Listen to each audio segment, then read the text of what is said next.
Welcome back to Man2Man, a show that focuses on men's issues, everything that has to do with men, including drugs and alcohol abuse. We're talking here to Mr. James. Mr. James, you were saying something about you going out with friends, and I stopped you. I'm sorry, man. Can you continue with it? Yeah, it's fine. So as I was saying, I was like, when you go to somebody's house, those guys that you see that they have a collection of alcohol, right? They have like a bar. I was saying that you find that most of the bottles that are there is limited edition bottles. So that doesn't mean that they are addicted to alcohol, but they drink to enjoy the types of drink that they have. You understand? Okay. So there's a difference between drinking to get drunk and drinking to enjoy the drink. Yeah, yeah. Like let's say if you go for a gin tasting, you have to get all the botanicals when you're putting it on your palate. You have to get all the botanicals that the drink is made out of. If you're going for a wine tasting, you have to taste all the notes of the wine. You understand? Oh, okay. So that's why most of the people, when they're saying, okay, I'm buying a wine, it's not that wine is just good for them to get drunk, but it's good for them to have an experience. In our communities, especially when you talk about, you know, us, like people from the lower Black people, lower class, you know what I mean? We drink, we become so, we get problems from alcohol, like say maybe substance abuse because of the situation that we have been into, like what you've been going through and stuff like that. And at the same time, there is I can say maybe you have met one of your friends that says to you like, okay, maybe you ask them, okay, can I get maybe 30 rand to buy food? He will tell you, no, I don't have. But at the same time, he can take you to go buy a beer. I had a lot of those. Yeah. I have a lot of those. So imagine if I come to you and say, okay, I can't buy you food, but I'll buy you beer.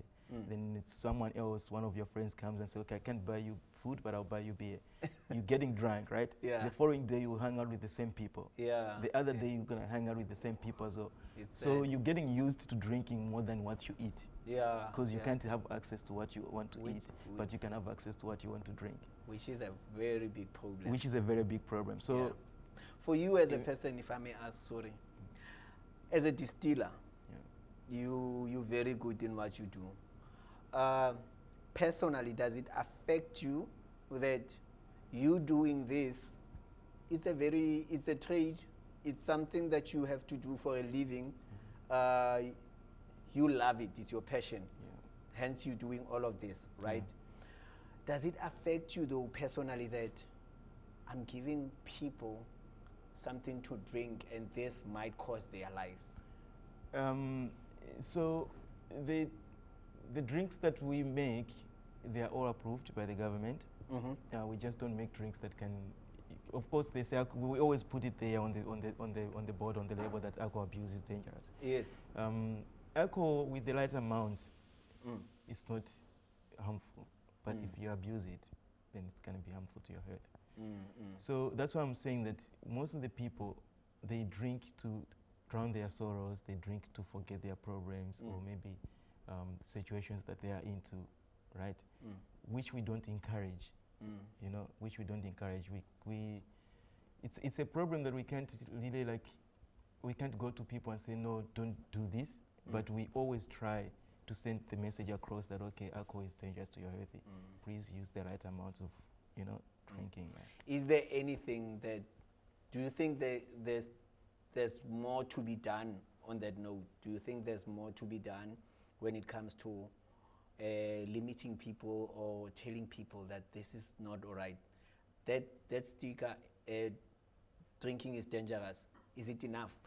That sticker is not good. I was discussing with one of my friends, and then we had quite a good idea. I don't know.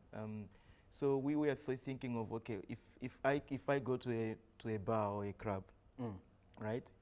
We have to have an app whereby it has to say how many drinks you have ordered from the bar, right? Then that app should show the barman, like, okay, let's put the restriction of 4 bottles per person, like the 350 ml of beer, or maybe so let's say 4 bottles of, if you're drinking gin, 5 glasses or 3 glasses, right? So that app automatically, You mean shots? So that app automatically sends a message to the barman that this guy has had enough. Oh, so understand? whenever you buy, how will that work? So whenever you buy, if you are buying it, like you, when you're coming into the club, right? The first drink that you buy, your details will be like the app. You will give your details. The app you put your Oh, details. the on the club app, will yeah. have an Your app. details, yeah. Yes, So when yes. you're buying, it shows your details. Yeah, On the yeah. tab, it shows your Yes. details. So you see, okay, this guy has had 4 drinks. This is enough. You can Okay. go home. So we Like can't this just system isn't even outside. The outside, like I think it's in Europe. They are doing it. Yeah. Wow. Just to control. Oh, it's already yeah, there. just to control how people drink, you know, Drink. to accidents and stuff like that. Okay. So yeah, So we need something like that here. That's Yeah. very interesting. We need to actually look into that because that could save a lot of lives. yeah. But at the same time as well, you know, it's just that we people we have to change our mindset as well when it comes to drinking or smoking or stuff like that. There's so much that we can focus on apart from drinking and stuff like that. I'm not saying that we don't have to drink, but like I would say I distill almost every day, right? I can taste gin. You know, when I'm making a new batch, like maybe if I'm creating a recipe, I'll have to taste that, Yes. right? I would have a little taste of it just to see how it's, you know, it How tastes. it's going. But yeah. if I would say, okay, I want to have a drink with my friends and stuff like that, it would be maybe once a month or maybe twice a month. It also depends on what I'm trying to do. You understand? So that's the mindset. You focus on creating than destroying yourself. You understand? So if most of us, like youngsters especially, if we focus on, okay, I want to try to create something that's going to be good for me, but also good for the community, automatically that sends a message to you as a person, like, okay, if I'm abusing alcohol, what good am I going to do for the community? I hear you. So it's also just a mindset transformation that you have to change your mindset into creating something. Yeah. How do you think distillers or companies that do alcohol can help except putting that restriction? I'm thinking Besides that app also. Yeah, if we is there any other? If we do campaigns, if we go into the community and tell people, as you know, as a distiller, I'm not afraid to say, guys, don't do this. Or maybe if you want to have my drink, can you drink it up to this limit? Like I can go to. Yeah, because there's you enough. Know, yeah, it's enough. There's you understand? enough, There's yeah. enough. Like you can use. It doesn't mean that. Sometimes we can say, okay, we want to make money with the product we are making, but we have also to look into the impact that it's, you know, it's causing to the people. to the people. And so how are you going to make money if there's no people to buy? You understand? Yeah. Like, yeah. So okay, I hear you. Yeah. So we just have to go out trying to talk to people. You know, have campaigns there, do like a competition. You know, try to talk to, you know, just to attract people and talk to them. So we can do a lot of stuff. Yeah. Thank you, James.